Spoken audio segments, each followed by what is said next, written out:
Good morning everyone. दोस्तों आज है 13 फरवरी 2022 और हम लोग करने वाले हैं द हिंदू न्यूज़पेपर के एनालिसिस। मेरा नाम है सितेंद्र चौधरी और रोज़ की तरह आपके लिए कुछ सिलेक्टेड टॉपिक्स लेके आया हूँ। लेकिन परसों हम लोगों ने एमसीक्यूज पूछे थे कल आपसे, तो उसमें बहुत सारे स्टूडेंट्स ने बहुत ज़बरदस्त और डिटेल्ड रिप्लाईज दिए हैं। आप कमेंट सेक्शन में जाके भी इनके आंसर पढ़ सकते हो।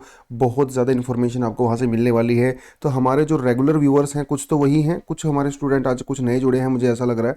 जैसे नितिन श्रीवास्तव जी हैं, धीरेन्द्र जी ने बहुत ज़बरदस्त आंसर दिए हैं डिटेल्ड। और इन्होंने ये भी पूछा है कि सर जो है फंडामेंटल राइट्स वगैरह को या फंडामेंटल ड्यूटी को याद करने के लिए कुछ ट्रिक्स बता दीजिए। जैसे कि हम लोग अपनी क्लासेस में जनरली करते हैं।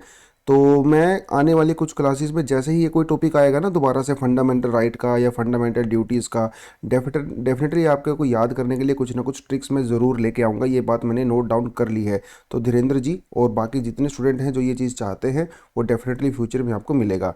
रीना दुबेज के आंसर बहुत डिटेल्ड होते हैं, ज़बरदस्त आंसर देती हैं, रेगुलर व्यूअर हैं हमारे चैनल पर। राहुल महाजन जी भी रेगुलर देखते हैं। मृणाल श्रीरंग, इनके तो खैर इतने डिटेल्ड होते हैं, ऐसा लगता है कि उन्होंने पूरे का पूरा आंसर ही लिखा हुआ है। बहुत ज़बरदस्त। ऐसे ही प्रैक्टिस करते रहिए और ऐसी इंप्रूवमेंट होती रहेगी। निरंजना जी बहुत रेगुलर हैं, व्यूअर हैं। महक सिंह, करुणा सोनी और भी बहुत सारे स्टूडेंट हैं जो रिप्लाई देते हैं। देखिए सभी का नाम तो हम लोग नहीं दे सकते ना, तो 10 मिनट नाम देने में ही चला जाएगा। लेकिन आप इसी तरह से परफॉर्म करते रहिए, पार्टिसिपेट करते रहिए और इसी तरह से हम लोग अपनी जर्नी को आगे डेफिनेटली बढ़ाएंगे।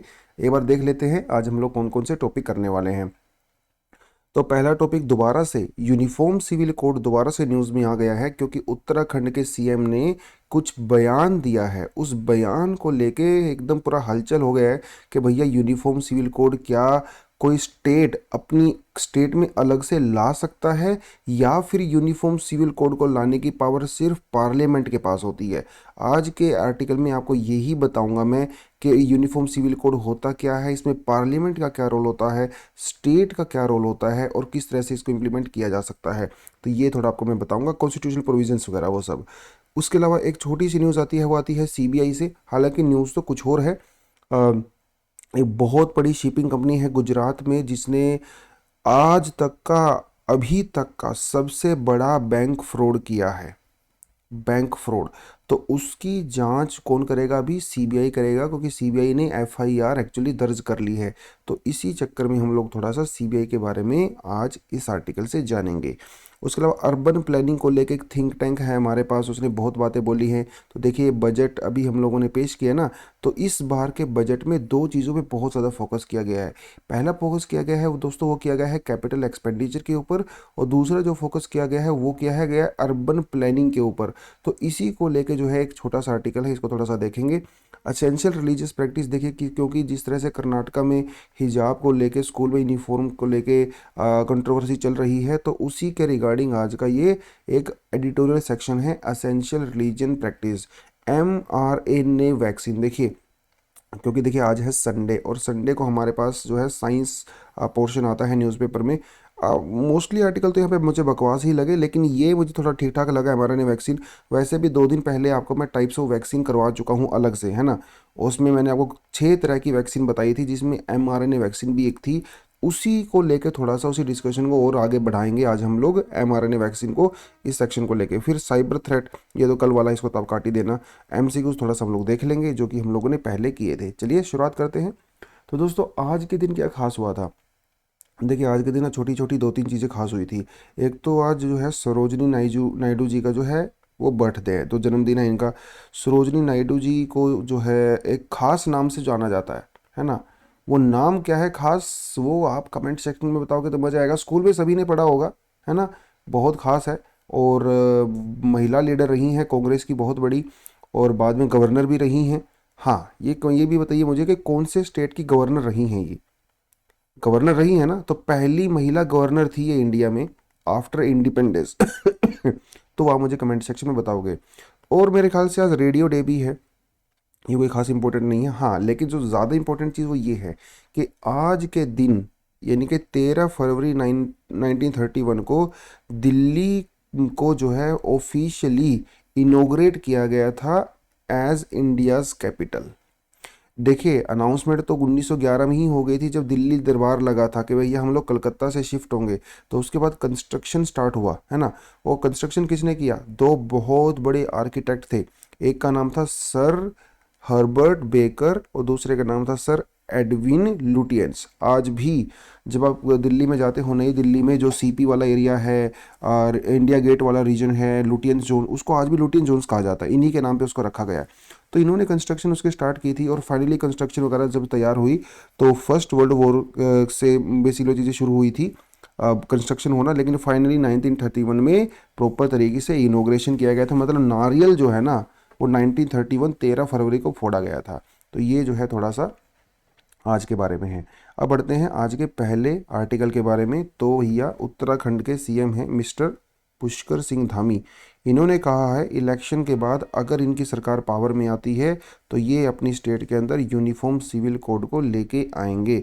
अब उन्होंने ये बात बोल तो दी है ना, और उसको जो है सपोर्ट कर रही है अभी बीजेपी सरकार। लेकिन दोस्तों सवाल ये उठता है कि क्या यूनिफॉर्म सिविल कोड हर स्टेट लेके आ सकती है? ऐसे तो कल को पंजाब भी लेके आएगा, हरियाणा भी लेके आएगा, तमिलनाडु भी लेके आएगा, बहुत सारे स्टेट लेके आएंगे, है ना। तो ये जो है पूरे का पूरा मामला बनता है। यूनिफॉर्म सिविल कोड होता क्या है ये आपको पता होना चाहिए। यूनिफॉर्म सिविल कोड दोस्तों एक प्रपोजल होता है इंडिया में क्या करने का, कि जो भी सेकुलर पर्सनल लॉज को हम लोग एक करेंगे। जैसे अभी हिंदूज़ के लिए अलग है, हिंदूज़ के लिए अलग है, मुस्लिम्स के लिए अलग है, हर रिलीजन के लिए अलग अलग पर्सनल लॉज बने हुए हैं, जिसमें आप डाइवोर्स मैनेज करते हो, मैरिज कैसे होगी, इनहेरिटेंस कैसे होगा, अडॉप्शन कैसे होगा, मेंटेनेंस क्या होगा। तो ये कुछ मामले ऐसे हैं जो कि हर रिलीजन के हिसाब से, उनकी रिलीजियस प्रैक्टिस के हिसाब से वो लोग फॉलो करते हैं। लेकिन यूनिफॉर्म सिविल कोड का मतलब ये होता है कि ये marriage, divorce, inheritance, adoption, maintenance, ये सब जो है सबके लिए बराबर होंगे। इसे कहा जाता है यूनिफॉर्म सिविल कोड। ठीक है। जैसे हम लोगों ने बहुत सारे कानून जैसे हिंदूज विडोज मैरिज एक्ट है 1856 में किया था, है ना। वुमेन्स प्रॉपर्टी एक्ट 1923 में, हिंदू इनहेरिटेंस एक्ट 1928, और उसके अलावा बहुत सारे लॉ फिर बाद में हम लोगों ने आफ्टर इंडिपेंडेंस भी बनाए। तो अब क्या है ना, हर रिलीजन के लिए अलग अलग हैं। तो यूनिफॉर्म सिविल कोड में सभी के लिए एक ही बनाया जाएगा। ये तो आपको पहले से पता ही है, बहुत बार करवा चुका हूँ आपको मैं, तो हर बार डिटेल में जाने का जरूरत नहीं होता है। लेकिन हमारी कंट्री में क्या कॉन्स्टिट्यूशन इस बात को मेंशन करता है? जी करता है। आर्टिकल 44 जो कि हमारा डीपीएसपी है, वो यूनिफॉर्म सिविल कोड की बात करता है। लेकिन ये कहता है कि यूनिफॉर्म सिविल कोड जो है वो सरकार को बनाना मैंडेटरी नहीं है, वो एक पॉजिटिव ओब्लिगेशन है। मतलब अगर सरकार को लगे फ्यूचर में कि हाँ ये अब हमारा देश तैयार है तो उसको करे, ज़बरदस्ती नहीं करना है। डीपीएसपी का मतलब यही होता है जी। डीपीएसपी का मतलब होता है कि अगर सरकार को लगे सिचुएशन है तो उसको इम्प्लीमेंट कीजिए, अगर लगता है सिचुएशन नहीं है तो वो मैंडेटरी नहीं होता है। यही होता है इसका मतलब। तो इसके अंदर देखिए, the state shall endeavour to secure UCC for the citizen throughout the country, ऐसा डीपीएसपी के अंदर लिखा हुआ है। तो क्या इंडिया में अभी कहीं यूनिफॉर्म सिविल कोड अप्लाई है? ये नहीं है। जी हाँ, एक ऐसा स्टेट है इंडिया में जहाँ पे यूनिफॉर्म सिविल कोड अभी अप्लाई कर रहा है, और वो स्टेट है आपका गोवा। यस, गोवा में गोवा पोर्तुगीज सिविल कोड 1967 पास हुआ था। उसके बाद से अभी तक वहाँ पे कॉमन फैमिली लॉ चलता है, जिसे हम लोग यूनिफॉर्म सिविल कोड कहते हैं। तो बहुत लोग ऐसा कहते हैं कि भैया जब गोवा में ये सक्सेसफुली काम कर सकता है तो पूरे देश में भी कर सकता है। ऐसा बहुत सारे लोगों का आर्गुमेंट है। अब यहाँ पे मज़ेदार चीज़ देखिए, ये इस लाइन को दोबारा पढ़िए जो आर्टिकल 44 वाली है। Article 44 says the a positive obligation and not duty of the state. इस लाइन को पढ़िए, अ स्टेट शेल एंडेवर, मतलब एक स्टेट जो है वो कोशिश करेगा टू सिक्योर यूसीसी। अब यहाँ पे जो वर्ड है ना स्टेट, ये बहुत इंपॉर्टेंट है। इस स्टेट का मतलब क्या है? क्या इस स्टेट का मतलब सेंट्रल गवर्नमेंट है, यूनियन गवर्नमेंट है, या इसका मतलब जो है वो इंडिपेंडेंट स्टेट में है, हरियाणा, पंजाब, तमिलनाडु? ये बहुत बड़ा क्वेश्चन है। हमारे आर्टिकल 12 के अंदर स्टेट वर्ड को डिफाइन किया गया है ना, अपने आप पढ़ते ही होंगे फंडामेंटल राइट्स में। तो स्टेट का मतलब एक्चुअली कॉन्स्टिट्यूशन में क्या होता है? स्टेट का मतलब होता है पार्लियामेंट, स्टेट का मतलब होता है यूनियन गवर्नमेंट, स्टेट का मतलब होता है स्टेट गवर्नमेंट, स्टेट का मतलब होता है स्टेट लेजिस्लेटिव असेंबलीज, स्टेट का मतलब लोकल अथॉरिटी भी होता है, और इवन स्टेट का मतलब पीएसयूज भी होता है, जो पब्लिक सेक्टर अंडरटेकिंग्स होती हैं। तो अगर हम लोग आर्टिकल 12 की डेफिनेशन के हिसाब से जाएं, तब तो सेंटर भी और यूनियन भी, मतलब स्टेट भी, दोनों ही यूनिफॉर्म सिविल कोड को इम्प्लीमेंट कर सकते हैं। तो अगर इसके हिसाब से जाए तो हर स्टेट लेके आ सकता है। लेकिन ये मामला बहुत पेचीदा होने वाला है, बहुत पेचीदा होने वाला है। देखिए, हमारी जो कंकरेंट लिस्ट है, कंकरेंट लिस्ट आप समझते हो ना, जिसमें सेंटर और स्टेट दोनों कानून बना सकते हैं, और 7 शेड्यूल के अंदर आता है। तो कंकरेंट लिस्ट भी क्या कहती है, उसमें 5 नंबर की जो कंकरेंट लिस्ट है वो कहती है it empowers both the union and state. तो ये यूनियन को भी पावर देता है, स्टेट को भी पावर देता है। किसकी पावर देता है? To make laws on the marriage, divorce, infant, minor, adoption, wills, insolvency and the succession. इसका मतलब हमारी कंकरेंट लिस्ट, आर्टिकल 44, आर्टिकल 12, अगर हम लोग इनका एक कंक्लूजन निकालें तो कंक्लूजन यही निकलता है कि स्टेट गवर्नमेंट भी यूनिफॉर्म सिविल कोड के लिए कानून लेके आ सकती है। अब ये मामला जब सुप्रीम कोर्ट में जाएगा तब इसको हम थोड़ा सा और ज़्यादा डिटेल में पढ़ेंगे कि सुप्रीम कोर्ट इसमें क्या कहता है। लेकिन क्योंकि मुझे लगता नहीं कि सुप्रीम कोर्ट जो है स्टेट्स को ये पावर इस तरह से ट्रांसफ़र होने वाली है, क्योंकि इतना बड़ा मुद्दा है तो डेफिनेटली पार्लियामेंट का ही इस पर ज़्यादा रोल होने वाला है। लेकिन अगर हम लोग आर्टिकल 12 के हिसाब से जाएं, स्टेट की डेफिनेशन है ना, आर्टिकल 44 में स्टेट को मेंशन किया हुआ है, उसके हिसाब से तो स्टेट भी बना सकते हैं। तो ये जो उत्तराखंड के सीएम ने बयान दिया है ना, ये थोड़ा सा फ्यूचर में इम्प्लीकेशन इसकी डेफिनेटली होने वाली है। तब बड़ा इंटरेस्टिंग रहेगा देखना ये पूरे का पूरा मामला। चलिए दोस्तों, अब बढ़ते हैं आगे। देखिए, यूनिफॉर्म सिविल कोड को लेकर कुछ केस भी हमारे पास है। शाहबानो केस है, डेनियल लतीफ़ केस है, तो आप थोड़ा सा इसको देख लीजिए। और बीएनआरओ कमेटी वगैरह बनाई गई थी इसके लिए। चलिए, अब बढ़ते हैं एमसीक्यूज़ के लिए, जो हम लोगों ने कल दिए थे आपको। तो थोड़ा सा पॉलिटी वाले सेक्शन से ही थे। वो कहता है for election to the Lok Sabha a nomination paper can be filed by. तो नॉमिनेशन जब भरने जाते हैं लोकसभा में, आपने देखा होगा फोटोज़ वगैरह में, राहुल गांधी जब जाते हैं या कोई भी जाता है, तो उसके लिए जो है, देखिए, कौन for election nomination paper can be filed bye, कौन नॉमिनेशन पेपर फाइल कर सकता है? भैया सीधी सी बात है, कौन नॉमिनेशन फाइल करेगा? नॉमिनेशन तो वही फाइल करेगा ना जो इंडिया का सिटीजन होगा। लेकिन क्या हर इंडिया का सिटीजन जो है वो फाइल कर सकता है? ये भी बड़ी सोचने की बात है। जी नहीं, नहीं कर सकता। वही सिटीजन नॉमिनेशन फाइल कर सकता है जिसका इलेक्टोरल रोल के अंदर नाम होता है, मतलब जिसके एक वोटर लिस्ट के अंदर नाम होता है ना, वही सिर्फ फाइल कर सकता है। ये आपको थोड़ा ध्यान रखना है। एनिमल रिजाइडिंग इंडिया बिल्कुल भी नहीं, है ना। इंडिया में तो कोई भी रिजाइड कर सकता है, फॉरेनर्स भी रिजाइड कर सकते हैं, इमिग्रेंट्स भी, जो इलीगल इमिग्रेंट होता है वो भी रिजाइड कर सकते हैं। तो सभी को हम नॉमिनेशन थोड़ी देंगे, है ना। तो ये जो है थोड़ा सा आपको यहाँ पे देखना पड़ेगा। तो इसका आंसर हो जाता है आपका C, any citizen of India whose name appears in the electoral roll of the constituency. ठीक है जी, चलिए आगे देखते हैं।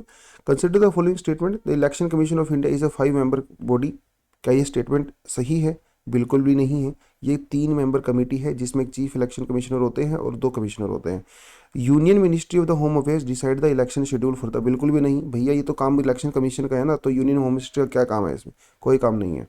Election commission resolve the dispute relating to the split merger of the recognised political parties, बिल्कुल। तो ये एकदम आपका सही हो जाता है। तो आंसर इज ओनली 3। बहुत बढ़िया। चलिए आगे बढ़ते हैं। Which of the following are not necessarily the consequence of the proclamation of the president rule on a state. ठीक है, देखिए क्या कहता है। कहता है कि dissolution of the state legislative assembly, क्या इसके इसके बिना पे which of the following are not necessary. देखिए कौन सी नेसेसरी कंडीशन नहीं है प्रेसिडेंट रूल लगाने के लिए। तो डिसोल्यूशन ऑफ द स्टेट, अरे भैया अगर स्टेट असेंबली ही डिसोल्व हो गई तो क्या दिक्कत है, अब नया इलेक्शन करवा दीजिए, है ना। तो ये कोई कंडीशन थोड़ी होती है, समझ रहे हो ना। Removal of the council of the minister in the state, removal of the council of the minister in the state. देखिए ये क्या कहता है, अगर किसी काउंसिल ऑफ मिनिस्टर को आप हटा देते हो तो क्या ये कंडीशन होती है वहाँ पे प्रोक्लेमेशन ऑफ उसकी? Dissolution of the local bodies, अरे भैया लोकल बॉडीज तो डिसोल्व होती ही रहती हैं, सीधी सी बात है। तो काउंसिल ऑफ मिनिस्टर अगर हट गए तो इसका मतलब यह है कि सरकार गिर गई, है ना। देख, काउंसिल ऑफ मिनिस्टर नहीं लिखा हुआ है, काउंसिल ऑफ मिनिस्टर्स लिखा हुआ है। अरे भैया जब काउंसिल ऑफ मिनिस्टर्स ही नहीं रहेंगे तो सरकार कहाँ से रहेगी? और जब सरकार नहीं रहती है उस केस में तो आप वहाँ पे एक कंडीशन वो लगा सकते हो, है ना, प्रेसिडेंट रूल लगा सकते हो। तो ये तो कंडीशन है प्रेसिडेंट रूल लगाने की। इसका मतलब ये स्टेटमेंट तो इनकरेक्ट हो जाएगी, क्योंकि उसने पूछा है कि कौन सी कंडीशन नहीं है, ये पूछा है। कौन सी कंडीशन है वो नहीं पूछा है, थोड़ा स्टेटमेंट को ध्यान से पढ़ना है। तो सेकंड स्टेटमेंट तो है, सेकंड केस के बेसिस, सेकंड स्टेटमेंट के बेसिस पे तो प्रेजेंट रूल लग सकता है, इसलिए इस क्वेश्चन के हिसाब से ये हमारे आंसर का पार्ट नहीं होगा। तो आंसर का पार्ट कौन सा होगा? 1 और 3 ओनली, 1 और 3 ओनली। ठीक है, तो ये दोनों होते हैं। Which of the following is not a feature to the Indian federalism? देखिए कौन सा इंडियन फेडरलिज्म का पार्ट नहीं है ये वाला। It is a result of the agreement among the federating units. It is a result of the agreement among the federating units. भैया ये थोड़ी होता है, हमको यूएस से थोड़ी है कि स्टेट्स ने अग्रीमेंट किया हुआ है, यहाँ पे कोई स्टेट का ऐसा अग्रीमेंट नहीं है ना। They are integral part of India, है ना। तो there is an independent judiciary of India, of course ये तो पार्ट है ही है। Powers have been clearly divided between the centre and the state, of course हमारे पास यूनियन लिस्ट भी है, स्टेट लिस्ट भी है। The federating units have been given unequal representation in the Rajya Sabha. सीधी सी बात है, जो बड़ा स्टेट होगा राज्यसभा की प्रेजेंटेशन ज़्यादा है, जो छोटा स्टेट होगा उसके अंदर कम होते हैं। It is a result of agreement among the federate, ऐसा कुछ भी नहीं है, ये कोई यूएस से नहीं है ना। और वैसे भी इंडिया जो है में हम लोग बहुत ज़्यादा स्ट्रॉन्ग फेडरलिज्म जो है फॉलो भी नहीं करते। इंडिया जो है सेमाई फेडरल कंट्री है, राइट। चलिए, तो एक और बड़ी एक अनफॉर्चुनेट सी न्यूज़ है, इतने सारे फ्रॉड हो रहे हैं देश में, एक और फ्रॉड जो है उसी केस में आ गया है। देखिए कहता है एबीजी शिपयार्ड एक बहुत बड़ी कंपनी है, गुजरात बेस्ड कंपनी है, और इसने अभी तक का सबसे लार्जेस्ट जो है बैंक फ्रॉड किया है वो सामने आया है। ठीक है, पिछली वाला जो बैंक फ्रॉड था वो नीरव मोदी ने किया था, जो कि लगभग 10-11 हज़ार करोड़ रुपए का था। भैया ये तो उससे भी 2 हाथ आगे निकल गए हैं, लगभग 23 हज़ार करोड़ रुपए का इन्होंने किया है फ्रॉड। तो बैंकों से लोन तो इन्होंने खूब ले लिया, कम से कम 28 से भी ज़्यादा बैंकों से इन्होंने लोन लिया है। लोन लेकिन उन्होंने क्या किया, वो जो लोन का पैसा इनको मिला ना, उसको इन्होंने पर्सनल खाते में डिपॉजिट करवा दिया, ट्रांसफ़र करवा दिया, और गाड़ियाँ खरीदी, बंगले खरीदे, प्लॉट्स खरीदे, दुनिया भर की चीज़ें वो सब इन्होंने किया, ज्वेलरी वगैरह खरीदी, और उसको वापस चुकाया नहीं, जिससे वो एनपीए डिक्लेयर हो गया। तो 2 साल पहले इस पर इंक्वायरी बैठी थी, और वो इंक्वायरी अभी जब सामने आई है, जब बैंकों को यकीन हो गया है, एसबीआई को यकीन हो गया है कि भैया ये फ्रॉड हुआ है, तो उन्होंने करवा दी इसके लिए एफआईआर, है ना। तो ये मामला गया अभी कहाँ, सीबीआई के पास। तो सीबीआई करेगा इसकी जांच, और जो भी लोग इसमें पकड़े जाएंगे, हालांकि बहुत लोगों के खिलाफ एफआईआर हो गई है, उसके डायरेक्टर्स वगैरह जो थे, तो वो जाएंगे सीधा अभी जेल में। तो सीबीआई जो है वो फाइनेंशियल मामलों को भी हैंडल करती है। ये जो है आज के इस आर्टिकल का क्रक्स है। सीबीआई के बारे में थोड़ा आपको मैं बता देता हूँ, शुरुआत कहाँ से होती है। देखिए, सेकेंड वर्ल्ड वॉर के दौरान जो है ब्रिटिश एडमिनिस्ट्रेशन के अंदर बहुत ज़्यादा करप्शन हो गया था, बहुत लूटा खसोटी हो रही थी, उसके जो ऑफिसर्स थे फ्रॉड करते थे, करप्शन करते थे। तो उनको इंक्वायरी करने के लिए स्पेशल पुलिस एस्टेब्लिशमेंट जो है उसको 1949 में 41 में एस्टेब्लिश किया गया। बाद में एक ऑर्डिनेंस पास किया गया 1943 के अंदर, और इसी जब वर्ल्ड वॉर सेकंड तो ख़त्म हो गया, लेकिन सरकार को लगा कि इसकी अभी ज़रूरत है, तो उन्होंने 1946 में Delhi special police establishment act 1946 भी बनाया। दोस्तों यही वो प्राइमरी एक्ट है जहां से आज भी सीबीआई को पावर्स मिलती हैं। सोचिए, 1946 अंग्रेजों ने इसको बनाया, और आज भी हमारे सीबीआई को इसी आर्टिकल से, इसी एक्ट से पावर मिलती है।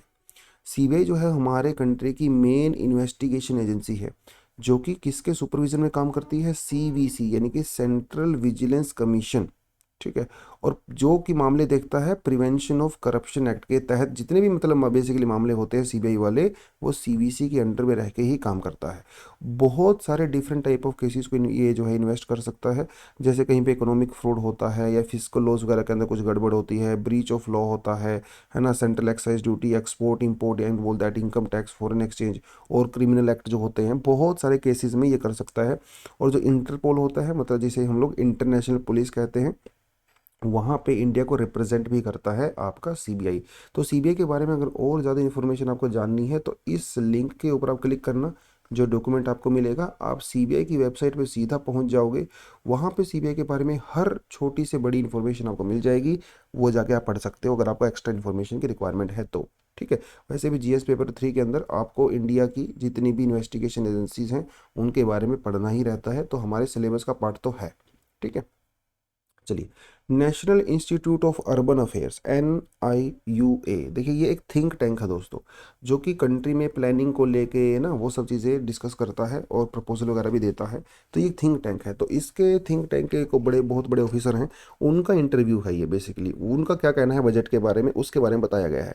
देखिए, बजट 2022-2023 अर्बन प्लानिंग पे बहुत फोकस करता है और कैपिटल एक्सपेंडिचर पे भी काफ़ी फोकस करता है ना।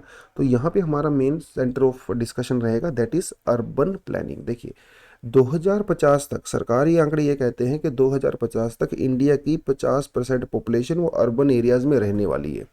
ठीक है, तो अर्बन एरिया अभी बहुत इंपॉर्टेंट हो गए हैं। आने वाले समय में हमारे अर्बन सिटीज़ में स्पेस हो, प्रॉपर तरीके से ट्रांसपोर्टेशन हो, है ना, पार्क्स वगैरह हो, पोल्यूशन ना हो, सस्टेनेबल डेवलपमेंट हो, तो उसके लिए ज़रूरी है कि हम लोग आज ही उस दिशा में काम करना शुरू करें। तभी तो 2050 तक हम लोग अर्बन एरियाज़ में रहने वाले लोग हैं उनको थोड़ा बहुत सुविधाएं दे पाएंगे ना। और उसी जो है लाइन पे सरकार इस समय काम कर रही है। तो प्रधानमंत्री जो आवास योजना है उसमें भी जो है 37% को बजट इंक्रीज़ किया गया है, ताकि ज़्यादा से ज़्यादा लोगों को यहाँ पे घर मिल सके, मकान मिल सकें और वो तरीके से रह सके। उसके अलावा जो स्मार्ट सिटी मिशन है, इसके तहत भी हम लोगों ने कुछ सिटीज़ को और भी ज़्यादा यहाँ पे ऐड किया है। और स्मार्ट सिटी जो है प्रोग्राम अगले साल ख़त्म होने वाला है, तो शायद इसको और भी ज़्यादा हम लोग एक्सटेंशन करेंगे। तो ये कुछ स्कीम और कुछ जो मतलब सरकार जो कदम उठा रही है वो इसी दिशा में है कि भैया आने वाले समय में जो अर्बनाइजेशन बढ़ेगा तो हमारी सिटीज़ जो है वो रहने लायक रहें, है ना। ऐसा ना हो कि भैया यहाँ पे एकदम बंदा घुट के मर ही जाए, ऐसा नहीं होना चाहिए। तो सरकार का कहना है कि हम लोग स्ट्रक्चरल रिफॉर्म के ऊपर फोकस करेंगे। अब ये स्ट्रक्चरल रिफॉर्म क्या होता है ये थोड़ा सा आपको बता देता हूँ। ये जो बातें बोली गई हैं ये सीतारमन जी ने ऑलरेडी पार्लियामेंट में बोली हैं। तीनों ने कहा है कि हम लोग अपनी जो बिल्डिंग्स वगैरह हैं, जो बाईलेन्स वगैरह होती हैं सड़क के किनारे वगैरह, उनको मॉडर्नाइज करेंगे ताकि वो चलने लायक रहें, बिल्डिंग रहने लायक रहें। तो इसे कहते हैं structural reform. Urban planning and the design process, है ना, कहाँ पे फ्लाई ओवर होगा नहीं होगा, कहाँ से सड़क मुड़ेगी, कितनी चौड़ी सड़क होनी चाहिए, पार्क कहाँ पे होना चाहिए, वो सारी सारी चीज़ें। ट्रांजिट ओरिएंटेड डेवलपमेंट होनी चाहिए, मतलब पब्लिक ट्रांसपोर्ट हम लोग डेवलप करेंगे, बड़े बड़े पार्क्स बनाएंगे, है ना, वो सब यहाँ पे होगा। तो मतलब सिटीज़ देखिए बहुत कंजेस्टेड होती हैं, लेकिन सिटीज़ में कुछ जगह ऐसी भी होनी चाहिए जहाँ पे इंसान जाके 2 घड़ी चैन की सांस ले ले। पार्क वगैरह वहाँ पे बनाए, गार्डन्स वहाँ पे बनाए, है ना, चौड़ी सड़कें वहाँ पे बनाए, बच्चों के खेलने के लिए जगह भी होनी चाहिए, स्कूल्स में जो है प्लेग्राउंड भी होना चाहिए। उसे हम लोग ट्रांजिट ओरिएंटेड डेवलपमेंट कहते हैं, जहाँ पे आप लोग जो है इजीली ट्रांसपोर्ट भी कर सको, वहाँ पे ट्रैफिक जैम वगैरह ना लगे, सरकारी बसों का यूज़ कर सको, मेट्रो बना सको, है ना, वो सब ट्रांजिट ओरिएंटेड डेवलपमेंट। तो इन्हें कहा जाता है स्ट्रक्चरल रिफॉर्म। इनके ऊपर जो है सरकार ने इस बजट में काफ़ी ज़्यादा एम्फेसिस दिया है। तो सरकार की मेजर इस प्रायोरिटी क्या क्या होनी चाहिए? Resilient cities. रेजिलिएंट सिटी मतलब वो जो है जैसे मान लो अगर आप मुंबई की बात करो तो यहाँ पे बहुत ज़्यादा जो है फ्लड वगैरह आती हैं, तो ऐसा इंफ्रास्ट्रक्चर बनाइए कि वो इस तरह की चीज़ों को टैकल कर सके। चेन्नई में जैसे फ्लड आती हैं, है ना, कहीं पे सुनामी आ गया या साइक्लोन्स वगैरह आ गया, तो उसको थोड़ा सा रेजिलिएंट बनाने की ज़रूरत है। चाइल्ड फ्रेंडली सिटी होनी चाहिए, क्लाइमेट फ्रेंडली सिटी होनी चाहिए। तो ये हमारी होनी चाहिए प्रायोरिटी। तो इसी प्रायोरिटी के बेसिस पे इन्होंने कहा है कि we need to conduct a diagnostic study. Diagnostic study मतलब पहले पता तो लगाइए प्रॉब्लम क्या है ना। तो हर एरिया में डिटेल में स्टडी करिए और पता लगाइए कि भैया प्रॉब्लम क्या है। एक बार जब आप प्रॉब्लम लगाओगे तभी तो सॉल्यूशन आपके सामने आएगा। और अर्बनाइजेशन जो है फ्यूचर में, देखिए इंपॉर्टेंट टॉपिक है ये मेंस के लिए। प्रीलिम्स में तो मुझे लगता नहीं यहाँ से कुछ बनता होगा, लेकिन मेंस में डेफिनेटली वो यहाँ से आपसे क्वेश्चन पूछेगा जीएस पेपर 3 में इंफ्रास्ट्रक्चर वाले सेक्शन से। तो इसको थोड़ा सा मेंस के परस्पेक्टिव से ध्यान रखना है। चलिए, अगला जो टॉपिक दोस्तों हमारा रहता है वो रहता है what is essential practice test. देखिए, जो हिजाब रो है इस समय कर्नाटका में चल रही है, इसको लेकर जो है अलग अलग एक्सपर्ट लोग अपनी अपनी राय दे रहे हैं। कोर्ट में ये मामला गया हुआ है, कर्नाटका हाई कोर्ट में, डेफिनेटली थोड़े समय में सुप्रीम कोर्ट में भी जाएगा।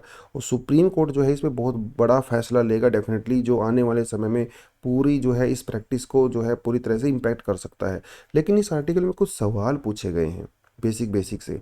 क्या सवाल है देखिए, इनका कहना है can students be kept out of the education institutions merely because they are wearing a piece of clothing. तो क्या एक सिर्फ और सिर्फ हेड स्कार्फ उसकी वजह से बच्चों को एजुकेशन इंस्टीट्यूशन से बाहर रखा जा सकता है? ये बहुत बड़ा सवाल है। Is there a denial of entry to the violation of their freedom of conscious, जो आर्टिकल 25 में रिलीजन को प्रैक्टिस करने की कॉन्शियसली वो जो एक अधिकार दिया हुआ है, तो क्या आप लोग जब स्कूलों में बच्चों को एंट्री नहीं दोगे उस बेसिस पे, तो क्या आर्टिकल 25 का उल्लंघन नहीं है, वायलेशन नहीं है? ये भी बहुत बड़ा क्वेश्चन है। ये भी बहुत बड़ा क्वेश्चन है कि क्या हेड स्कार्फ यानी कि हिजाब पहनने से लॉ एंड ऑर्डर की प्रॉब्लम क्रिएट होती है? क्योंकि देखिए, सरकार तो तभी वो चीज़ें करेगी ना जब लॉ एंड ऑर्डर की प्रॉब्लम क्रिएट होगी। तो क्या इससे कोई लॉ एंड ऑर्डर की प्रॉब्लम क्रिएट हो रही है? ये भी बहुत बड़ा सवाल है ना? देखिए, सिख लोग भी तो टर्बन पहन के आते हैं, है ना? तो क्या उससे लॉ एंड ऑर्डर की प्रॉब्लम क्रिएट होती है? नहीं होती है। तो क्या हेड स्कार्फ से होती है? ये भी बहुत सोचने की बात है। Will the ban on the such attire come with the power to restrict freedom of the religion, interest of public order, health and morality? देखिए, फंडामेंटल राइट जो भी होते हैं ना, वो एब्सोल्यूट नहीं होते, ये आप सभी को पता है। तो यहाँ पे कुछ ना कुछ जो है रिस्ट्रिक्शंस होती हैं, जिनके बेसिस पे उनको रिस्ट्रिक्ट किया जा सकता है ना? कुछ एक्सेप्शंस होती हैं। तो आर्टिकल 25 पे एक्सेप्शन क्या है? पब्लिक ऑर्डर, हेल्थ और मोरालिटी। तो अगर पब्लिक ऑर्डर इम्पैक्ट हो रहा हो, हेल्थ इम्पैक्ट हो रही हो, या मोरालिटी का क्वेश्चन हो, तो उस केस में फंडामेंटल राइट को रिस्ट्रिक्ट किया जा सकता है। लेकिन क्या एक हेड स्कार्फ पहनने से ये चीज़ें हो रही हैं? क्या यहाँ पे पब्लिक ऑर्डर डिस्टर्ब हो रहा है? क्या यहाँ पे हेल्थ डिस्टर्ब हो रही है? क्या यहाँ पे मोरालिटी का सवाल है? ये बहुत बड़ा सवाल है जो कि पूछा जाना चाहिए। उसके अलावा हमारा जो आर्टिकल 21A है, ठीक है, ये क्या कहता है? ये कहता है कि भैया, आप जो है राइट टू एजुकेशन के तहत किसी को भी स्कूल में एंट्री देने से डिनाई नहीं कर सकते हो। तो क्या ये आर्टिकल 21 का वायलेशन नहीं है? ये भी बहुत बड़ा सवाल है। तो कुछ बेसिक बेसिक से सवाल पूछे गए हैं, अब इसका जवाब भी तो ढूंढना पड़ेगा ना। जवाब कौन ढूंढेगा? वो जाएगा मामला कोर्ट के पास। देखिए, स्टूडेंट का कहना है कि देखिए, मेरा फंडामेंटल राइट है और आप मुझे हिजाब पहनने से या किसी भी तरह का मेरा रिलीजियस कपड़ा पहनने से नहीं रोक सकते। ये यहाँ पे सबसे बड़ी बात है। लेकिन उससे भी बड़ी बात ये है कि क्या हिजाब पहनना एक असेंशियल रिलीजियस प्रैक्टिस है कि नहीं है? देखिए, अगर असेंशियल रिलीजियस प्रैक्टिस है, फिर तो आप उसको नहीं रोक सकते। लेकिन अगर नॉन असेंशियल रिलीजियस प्रैक्टिस है, तो उसको सुप्रीम कोर्ट जो है किसी खास मामले में रोक सकता है। ठीक है, असेंशियल, असेंशियल मतलब जो आपके धर्म को फॉलो करने के लिए बहुत ज़्यादा जरूरी होती हैं और आपके धर्म के हिसाब से उसको फॉलो करना ही पड़ता है, उसे कहते हैं असेंशियल प्रैक्टिसेस। ठीक है, जैसे नमाज पढ़ना या फिर सिखों का टर्बन पहनना या कुछ और चीज़ें हो सकती हैं, वो असेंशियल प्रैक्टिस होती है। तो ये सबसे बड़ा सवाल है। अब असेंशियल प्रैक्टिस के लिए हमारे पास पहले कई सारे केस सामने आ चुके हैं असेंशियल प्रैक्टिस को लेके। तो कुछ केस मैं आपको यहाँ पे बता देता हूँ। देखिए, एक जो केस आया था वो आया था 1986 के अंदर, जिसमें 3 बच्चे थे। ये केरला का मामला था। उन्होंने जो सुबह स्कूल में प्रे होती है ना, मॉर्निंग जो असेंबली में प्रे, उन्होंने कहा था कि हम लोग नेशनल एंथम नहीं गाएंगे। तो उन्होंने नेशनल एंथम को लेके खड़ा होने से, गाने से मना कर दिया था। ये मामला गया था केरला हाई कोर्ट के पास। केरला हाई कोर्ट ने कहा कि ये बच्चे बिल्कुल सही हैं और नेशनल एंथम गाना और खड़ा होना ये इनके लिए ज़रूरी नहीं है, क्योंकि ये किसी खास सेक्ट से बिलोंग करते थे जिसका नाम था जेहोवन विटनेसेस सेक्ट। और उस सेक्ट के तहत ये एसेंशियल प्रैक्टिस है कि आप लोग अपने सेक्ट के अलावा किसी और को लेके जो है खड़े नहीं हो सकते, उसको गाना नहीं गा सकते, ऐसा कुछ है। तो कोर्ट ने उस समय, केरला हाई कोर्ट ने कहा कि ऐसा जरूरी नहीं है। अगर इनका सेक्ट, इनकी रिलीजियस प्रैक्टिस अगर इनको अलाउ नहीं करती, तो नेशनल एंथम के लिए खड़ा होना, नेशनल एंथम को गाना जरूरी नहीं है। ये बड़ी बात है। दूसरी बात, इनका कहना है कि अगर बिलीव जेन्युइन है तो उसको कॉन्स्टिट्यूशन प्रोटेक्ट करता है, लेकिन अगर बिलीव जेन्युइन नहीं है तो उसको कॉन्स्टिट्यूशन प्रोटेक्ट नहीं करता। जैसे मान लो, एक एग्जांपल यहाँ पे हम लोग ले सकते हैं। जैसे मान लो अभी केरला में, कर्नाटका में क्या हो रहा है कि जो वहाँ पे हिंदू बॉयज़ हैं, वो क्या कर रहे हैं, वो एक जो है सैफरोन कलर की शॉल पहन के आ रहे हैं, सैफरन कलर की शॉल। तो क्या ये शॉल पहनना हिंदू धर्म में रिलीजियस प्रैक्टिस एसेंशियल है? बिल्कुल भी नहीं है ना? तो इसको जो है कॉन्स्टिट्यूशन प्रोटेक्ट नहीं करता, क्योंकि एसेंशियल प्रैक्टिस नहीं है। लेकिन क्या आपको कोई टेंपल जाने से रोक सकता है, पूजा करने से रोक सकता है? नहीं रोक सकता, क्योंकि ये आपके धर्म की एसेंशियल प्रैक्टिस है। तो दोस्तों, जो एसेंशियल प्रैक्टिस होती हैं, जो जेन्युइन बिलीफ होते हैं, उसको कॉन्स्टिट्यूशन प्रोटेक्ट करता है। लेकिन जो फालतू वाले होते हैं, जिसको लोग अपने मन से कुछ भी बना लेते हैं, है ना, वो जो है कॉन्स्टिट्यूशन को प्रोटेक्ट नहीं करता। ये यहाँ पे बड़ी बात है। अब यही एक और मामला सुप्रीम कोर्ट का, हाई कोर्ट में फिर से आया था। ये मामला था कि केरला के अंदर दो स्टूडेंट थी जो APIMT का, उस समय तो अब तो नीट होता है ना, तब तो PMT का एग्ज़ाम हुआ करता था।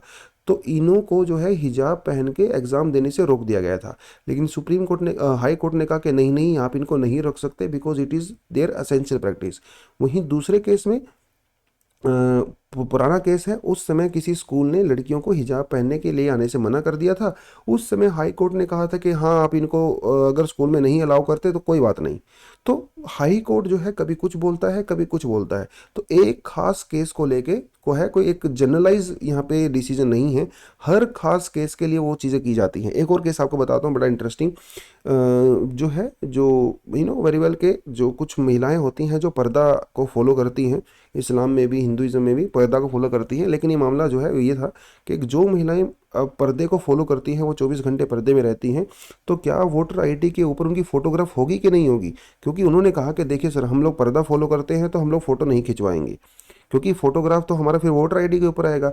इस मामले में कोर्ट ने कहा था कि ये बिल्कुल नहीं हो सकता, वोटर आईडी के लिए आपको फ़ोटो खिंचवानी ही पड़ेगी, क्योंकि ज़्यादातर जो रिलीजियस जो एक्सपर्ट्स हैं उनका कहना है कि पर्दा जो है वो एसेंशियल प्रैक्टिस नहीं है, ये एसेंशियल प्रैक्टिस नहीं है। ठीक है, तो इसीलिए जो है उनको फोटोग्राफ पे वोटर आईडी के लिए अपनी फ़ोटो खिंचवानी ही पड़ी थी। तो अलग अलग मामले में जो है वो अलग अलग चीज़ें यहाँ पे बताई गई हैं। इस मामले में भी जो है क्या होगा वो देखना रहेगा। शिरूर मठ केस एक ऐसा केस रहा है जिसमें एसेंशियल प्रैक्टिस की बात कही गई है कि कौन सी प्रैक्टिस एसेंशियल होती है, कौन सी नहीं होती हैं, कौन सी प्रैक्टिस रिलीजियस होती है, कौन सी प्रैक्टिस जो है नॉन रिलीजियस होती हैं। ये जो है बहुत बड़ा सवाल आएगा, बार बार आएगा। अब कोर्ट को ये कैसे पता चलता है कि कौन सी प्रैक्टिस जो है एसेंशियल है ये नहीं है। जैसे मान लो अगर इस्लाम की बात करो तो नमाज पढ़ना एक एसेंशियल प्रैक्टिस है, ऑफ कोर्स है। हिंदूज में अगर आप बात करो तो टेंपल में जाके जो प्रे करना वो एसेंशियल प्रैक्टिस है, इसको आप रोक नहीं सकते। लेकिन ये कोर्ट को कैसे पता चलेगा। कोर्ट को पता चलता है कि जब वो प्रैक्टिस, खास प्रैक्टिस उस धर्म के अंदर बहुत ही स्ट्रोंग तरीके से उसको लिखा गया हो कि उसको मानना ही पड़ेगा। और सिर्फ एक में नहीं, बहुत सारे सोर्सेज को कंसिडर किया जाता है जब ये देखना होता है कि वो एसेंशियल प्रैक्टिस है कि नहीं है। उसके अलावा जो उस धर्म के जानकार होते हैं, जो एक्सपर्ट होते हैं, उनकी भी सजेशंस टाइम टू टाइम ली जाती हैं। तो ये कुछ चीज़ें यहाँ पे हैं। जैसे कुछ प्रीवियसली केस ऐसे बहुत सारे हो चुके हैं। जैसे एक सेक्ट हुआ करता था जो है तांडव करते थे, ये सड़क के ऊपर जो है तांडव करते थे, हाथ में चाकू लेके और स्कल लेके। स्कल मतलब समझते हो ना, इंसान की मुंडी जो होती है, तो मरे हुए इंसान की मुंडी लेके और तांडव करते थे। सुप्रीम कोर्ट ने कहा कि भैया ये प्रैक्टिस जो है, रिचुअल, वो एसेंशियल नहीं है आपके धर्म के अंदर, तो इसको कोर्ट ने कर दिया था बैन। उसके अलावा सरदार सैयदना ताहिर सैफुद्दीन साहेब और बम्बई का एक केस आया था। ठीक है, बम्बई का केस आया था। तो इनमें जो है एक कानून था, उस कानून के तहत इन्होंने क्या कहा था कि जो इनके धर्म गुरु थे, जो लीडर थे, उन्होंने किसी इंसान को उस धर्म से बाहर निकाल दिया था। तो सुप्रीम कोर्ट ने कहा कि भैया देखिए, किसी भी एक कोई सेक्ट होता है, कोई ग्रुप होता है, उसका जो लीडर होता है उसको अधिकार होता है किसी भी मेंबर को उससे बाहर निकालने का। तो उसने कहा कि ये एसेंशियल प्रैक्टिस है। सबरीमाला केस में भी ऐसा ही हुआ। सबरीमाला केस में बोला कि महिलाओं को अगर आप एंट्री नहीं दे रहे हो तो ये एसेंशियल प्रैक्टिस नहीं है, महिलाओं को आपको एंट्री देनी ही पड़ेगी। ठीक है, क्योंकि आप ये नहीं कह सकते कि मेरे धर्म के अंदर महिलाओं को एंट्री नहीं जाएगी, ये एसेंशियल प्रैक्टिस है, क्योंकि एसेंशियल प्रैक्टिस नहीं है। तो सुप्रीम कोर्ट जो है वो time to time essential practice नहीं है या है उसको जो है टेस्ट करता है। लेकिन इसको बहुत सारे क्रिटिसिज्म भी हैं, बहुत सारे क्रिटिसिज्म भी है। देखिए, क्रिटिसिज्म सबसे पहला तो यही है कि जो एसेंशियल प्रैक्टिस वाला जो डॉक्ट्रिन है, ये इसलिए नहीं चलाया गया था कि भैया धर्म धर्म वाली चीज़ें कौन सी हैं और जो है बिना धर्म वाली चीज़ें कौन सी है, इसलिए थोड़ी चलाया गया था। ये तो इसलिए चलाया गया था ना, ये जानने के लिए कि रिलीजियस प्रैक्टिस कौन सी है और सेकुलर प्रैक्टिस कौन सी है, इसीलिए चलाया गया था। तो सबसे पहली बात तो सुप्रीम कोर्ट का जो पूरा बेसिक प्रिंसिपल ही है वही यहाँ पे गड़बड़ है। क्योंकि सुप्रीम कोर्ट जो है वो धर्म, स्क्रिप्चर्स और रिलीजन है ना, उसके अंदर अब सुप्रीम कोर्ट को डीपली घुसना पड़ता है, जो कि सुप्रीम कोर्ट की टेरिटरी नहीं है। तो हर बार सुप्रीम कोर्ट जो है इन चीज़ों को अप्लाई करके धर्म के अंदर नहीं घुस सकता, है ना, क्योंकि धर्म जो है वो अपने हिसाब से चलता है। उसकी जो प्रैक्टिस होती है, उसकी अपनी खुद की इंडिविजुअल प्रैक्टिस होती है जो हज़ारों साल के बाद बनी हुई है। तो एक तरह से जो है सुप्रीम कोर्ट जो है इस टेरिटरी में को थोड़ा सा संभल के चलने की बेसिकली यहाँ पे ज़रूरत है, ऐसा इसके अंदर कहा गया है। ठीक। ठीक है, चलिए आगे बढ़ते हैं। अगला जो आर्टिकल है वो कहता है कि mRNA वैक्सीन इंडिया का कब आएगा। हम सबको पहले से पता ही है कि जो जिनोवा कंपनी है इंडिया में, जिनोवा फार्मास्यूटिकल्स, उसको सरकार ने जो है कुछ करोड़ रुपए दिए थे, 125-30 करोड़ के लगभग दिया था mRNA बेस्ड वैक्सीन बनाने का। mRNA वैक्सीन में क्या होती है ऑलरेडी आपको मैं बता चुका हूँ। देखिए mRNA वैक्सीन में हम लोग क्या करते हैं, देखिए यूजुअली नॉर्मल वैक्सीन में क्या होता है, हम लोग एक डेड वायरस लेते हैं, उस डेड वायरस को आपकी बॉडी के अंदर इंट्रोड्यूस कर देते हैं। तो फ्यूचर में जब आपकी बॉडी के ऊपर अटैक होता है उस वायरस का, तो आपकी बॉडी उसको आइडेंटिफाई कर सकती है क्योंकि आपकी बॉडी के अंदर वो आ गया है। लेकिन mRNA वैक्सीन में ये नहीं होता। mRNA वैक्सीन में हम लोग क्या करते हैं, उस वायरस के किसी खास प्रोटीन को आपकी बॉडी में इंजेक्ट करते हैं, क्योंकि यही वो प्रोटीन होता है जो आपके बॉडी के सेल में जो है वो घुस जाता है। घुसने के बाद वो आपको बीमार करता है। तो हम लोग क्या करते हैं, उस खास प्रोटीन को डेवलप करते हैं और उस खास प्रोटीन को आपके सेल में कुछ इस तरह से डालते हैं कि नेक्स्ट टाइम जब वायरस आपके ऊपर अटैक करता है तो हमारी बॉडी एंटीबॉडी बना सकती है और आपको प्रोटेक्ट कर सकती है। तो ये जो mRNA वैक्सीन होती है ना, हाईली इफेक्टिव होती है, हाईली इफेक्टिव होती है, बहुत इम्पैक्ट होता है और इनका साइड इफेक्ट भी नहीं होता है। क्योंकि साइड इफेक्ट इसलिए नहीं होता क्योंकि भैया आप पूरा वायरस थोड़ी ना बॉडी में डाल रहे हो, आप तो बस वायरस के जो है उसके उसके डीएनए को, आरएनए को चेंज कर रहे हो, उसको चेंज करके वो डाल रहे हो। तो इसी वजह से ये काफ़ी इफेक्टिव होती हैं और इनका साइड इफेक्ट भी नहीं होता। ये तो होता है पूरा mRNA वैक्सीन का फंक्शन, ठीक है, जो कि मैंने शुरू में यहाँ पे लिखा हुआ है। लेकिन mRNA वैक्सीन का जो सबसे बड़ा ड्रॉबैक है वो ये है कि इनको बहुत ही कम टेम्परेचर के ऊपर स्टोर करना पड़ता है। -90 से लेके -50 डिग्री सेंटीग्रेड तक इनको स्टोर करना पड़ता है।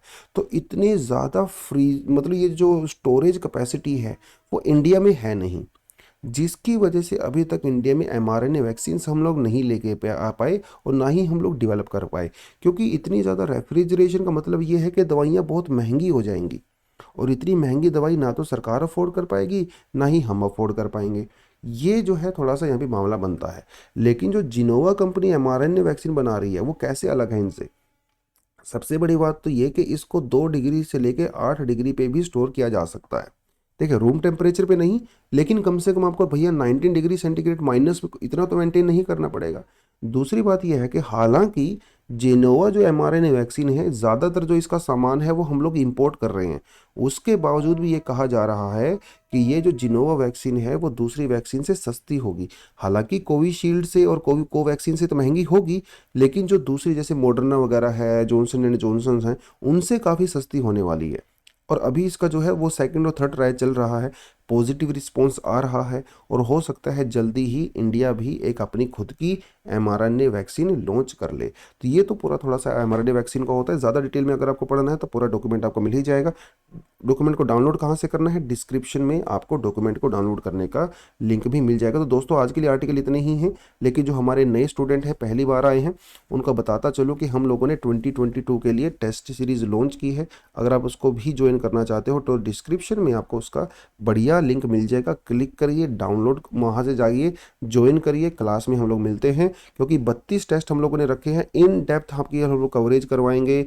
हर टेस्ट के पीछे डिस्कशन भी होने वाला है, CSET का टेस्ट भी हम लोग लेने वाले हैं, फुल फ्लेज टेस्ट होंगे, सेक्शनल टेस्ट होंगे, NCERT और करंट अफेयर बेस्ड टेस्ट होने वाले हैं। तो कहने का मतलब ये है ना, अगर आपने 32 टेस्ट दे दिए तो आप ये समझ लीजिए आपका CSET के साथ साथ आपका GS का सिलेबस भी जो है वो 3 से 4 बार अच्छे से कवर हो जाएगा। तो 2022 के लिए जो भी स्टूडेंट बहुत सीरियसली तैयारी कर रहे हैं उनके लिए बहुत ही ज़्यादा ज़रूरी है। देखिए कोई ना कोई टेस्ट सीरीज आप लगाओगे ही, हमारे वाली लगाओगे, आपको ज़्यादा बेनिफिट इसलिए मिलेगा क्योंकि हम आपको जानते हैं, आपकी नीड को समझते हैं और ये बहुत ही किफ़ायती दाम पे भी है, बहुत महंगा भी नहीं है। क्योंकि इसके साथ हम लोग आपको मेंटरशिप प्रोग्राम भी दे रहे हैं। तो बहुत सारे स्टूडेंट ऐसे होते हैं जिनको गाइडेंस की रिक्वायरमेंट होती है, तो यहाँ पे आप जो है ग्रुप मेंटरशिप भी ले सकते हो और 1-to-1 वैक्सीन मेंटरशिप भी ले सकते हो। तो दोस्तों फ़ोन करेंगे हम आपको, आपसे बात करेंगे, आपकी इंडिविजुअल प्रॉब्लम जानेंगे, सुनेंगे, तब जो है एक बढ़िया सा सोल्यूशन आपके लिए निकाल के लेके आएंगे। तो अच्छा प्रोग्राम है, आप इसको भी ज्वाइन कर सकते हो। चलिए दोस्तों आज के लिए इतना ही। Thank you very much, all the best and जय हिंद।